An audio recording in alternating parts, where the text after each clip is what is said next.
Channel. Hello everyone, मैं हूँ रिचा और हमारे साथ है विकास जी। हम लेकर आए हैं आपके लिए एक मज़ेदार और शानदार चैनल जो आपकी नॉलेज बढ़ाएगा और बनाएगा सबको टॉपर। यहाँ हम विकास जी से कुछ टॉप क्वेश्चंस डिस्कस करेंगे। देखते हैं वो आपको सही जवाब बताते हैं या नहीं और किस तरीके से एक्सप्लेन करते हैं। जरा क्वेश्चन ये है कि दूध से मक्खन अलग हो जाता है, इसको आप समझाइए कैसे। हेलो गाइस, नमस्ते। जैसे मैम ने एक क्वेश्चन पूछा है, दूध से मक्खन अलग हो जाता है कैसे, तो उसको मैं बताता हूँ। वो हमारा दूध से जो मक्खन अलग होता है वो अलग होता है अब केंद्र बल के कारण। और रीजन इसका कारण होता है हर एक चीज का, जैसे आप जानते हैं कहते हैं हर एक चीज का कोई कारण होता है, तो वैसे इसका भी कारण होता है। जैसे कोई भी वस्तु जब किसी वृत्तिकार पथ पर गति करती है तो उस पर एक बल कार्य करता है केंद्र की ओर, जिसे अभिकेंद्र बल कहते हैं। और वैसे ही जस्ट अपोजिट अपकेंद्र बल के जस्ट अपोजिट एक बल कार्य करता है जिसे हम अपकेंद्र बल बोलते हैं। और अपकेंद्र बल को ही हम लोग बोल सकते हैं दूसरे शब्दों में आभासी बल, जो हम लोग को इमेजिनेशन में होता है बट दिखता नहीं है। और फर्स्ट ऑफ ऑल चलिए मैं आपको बता देता हूँ, अब यहाँ तक आए हैं तो बाकी के अन्य 3 ऑप्शन भी है हमारे हैं, तो उनके बारे में डिस्कस कर लेते हैं।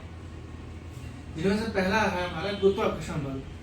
तो गुरुत्वाकर्षण बल के बारे में आपको बताना चाहूँगा। गुरुत्वाकर्षण बल वो बल होता है जिस बल से पृथ्वी सभी वस्तुओं को अपनी ओर आकर्षित करती है। यह बल पृथ्वी के केंद्र की ओर लगता है, जिसे हम क्या बोलते हैं, गुरुत्वाकर्षण बल। और इसी में दूसरा ऑप्शन है घर्षण बल, जिसको बोलते हैं फ्रिक्शन फोर्स। घर्षण बल क्या होता है, जैसे कि दो वस्तुएं जब एक दूसरे के सापेक्ष गति करती हैं तो इनकी सतहों के बीच एक बल कार्य करता है। वह बल इन दोनों की जो गति होती है उसको धीमा या रोकने का कार्य करता है, जिससे हम लोग क्या बोलते हैं, घर्षण बल। और अपकेंद्र बल के बारे में आपको बता ही चुका हूँ। तो आइए बात करते हैं अब हमारा चौथा और लास्ट ऑप्शन, जो है हमारा ऊष्मा, जिसे इंग्लिश में बोलते हैं हीट। ऊष्मा हमारी जो होती है ये एक प्रकार की ऊर्जा होती है जो किसी वस्तु के ताप के बढ़ने या कम होने पर उत्पन्न होती है, जिसे हम लोग ऊष्मा बोलते हैं। ठीक है मैडम। तो जैसे गाइस मैंने आपको ऊष्मा के बारे में बताया हुआ है, तो चलिए आते हैं अपने मेन क्वेश्चन के ऊपर एक बार लास्ट में। जो दूध से मक्खन अलग होता है इसका प्रोसेस क्या होता है। वैसे आप लोगों ने देखा होगा अपने यहाँ दादी के यहाँ, नानी के यहाँ, या आप ये थोड़ा सा आउट एरिया में चले जाएं, थोड़ा सा टाउन एरिया में, तो विलेज टाइप में, तो वहाँ पे आज भी आप देखेंगे कि जो हम लोग का हिंदुस्तान है वहाँ जो कल्चर है वहाँ आज भी मक्खन उसे ही निकालते हैं, इसी प्रोसेस से निकालते हैं। जैसे आपने वहाँ पे देखा होगा कि हम लोग की दादी या नानी एक वर्ड होता था मथानी का यूज़ करते थे, जो आप देखते होंगे उसको वहाँ उस पर क्या कहते हैं फंसा देते थे और कस के उसको घुमाते थे। एक बर्तन में दूध ले लेते थे, उसी बर्तन में मथानी को रखते थे और उसमें रस्सी बांध के कस के बर्तन में दूध को घुमाते थे।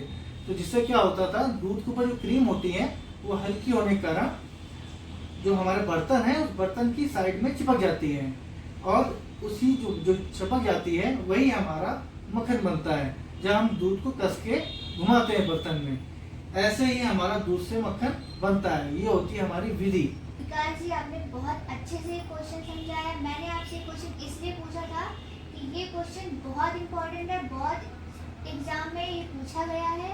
विजय जी, आपने जो मुझे क्वेश्चन पूछा है ये बहुत ही इंपॉर्टेंट क्वेश्चन है, क्योंकि मैंने जितने भी प्रीवियस ईयर के क्वेश्चन पेपर देखे हुए थे, उन प्रीवियस ईयर के क्वेश्चन पेपरों में जैसे कि आप मान लीजिए राजस्थान एसआई, यूपी पीसीएस और एमपी पीसीएस में, और जितने भी रेलवे बैंक मैंने अदर एग्जाम गवर्नमेंट एग्जाम देखे हुए हैं, उनमें मैंने अक्सर ज़्यादातर आने वाला क्वेश्चन मैंने ये देखा हुआ है। इसीलिए मैंने आपसे ये क्वेश्चन जी जी जी जी जी और एक बहुत ही अच्छा क्वेश्चन है, इसलिए क्या कहते हैं आपने शायद मुझसे पूछा और मैंने आपको बताया। आपने बहुत अच्छे से डिस्क्राइब किया थैंक यू। और आप भी क्वेश्चन हम लाते रहेंगे ऐसे ही।